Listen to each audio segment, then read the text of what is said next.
X music studio गया। Mix by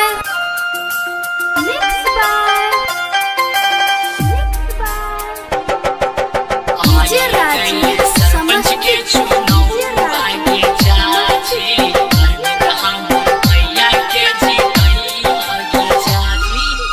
आई गईले सरपंच के चुनाव आए चाचा आई गईले सरपंच के चुनाव आए चाचा अरविंद हमर भैया के जीतई आए चाचा इनके विजयी बनैहा भारी मत से जीतैहा सुना चाची गे आई गईले सरपंच के चुनाव आगे चाची अरविंद हमर भैया के जीतई आगे चाची इनके विजयी बनैहा भारी मत से जीतैहा सुना चाची गे आई गईले सरपंच के चुनाव आगे चाची अरविंद हमर भैया के जीतई आगे चाची।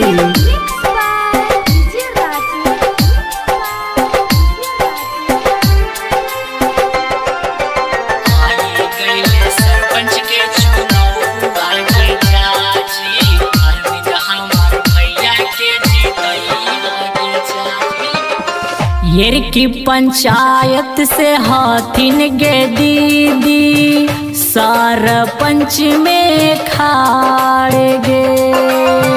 गाँव भगवानपुर के हाथिन गे दीदी अरविंद भैया हमारे गे सेवा करे खातिर रहतोगे चाची हरदम तैयार गे आई गईले सरपंच के चुनाव आगे चाची आई गईले सरपंच के चुनाव आगे चाची अरविंद हमर भैया के जीतई आगे चाची इनके विजयी बनैहा भारी मत से जीतैहा सुना चाची गे आई गईले सरपंच के चुनाव आगे चाची सुना चाची सुना।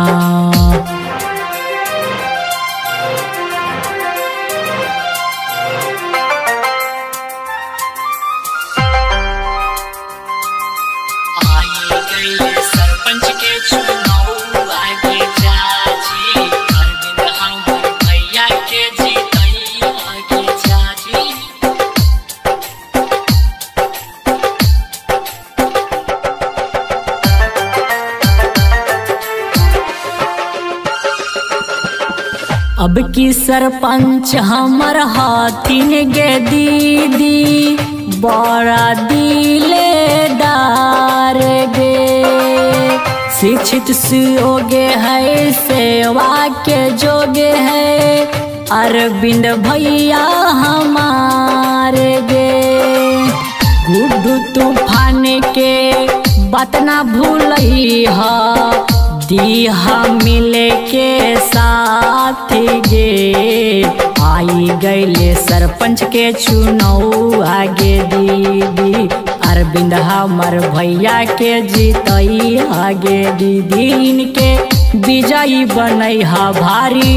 मत से जीतैहा सुना दीदी गे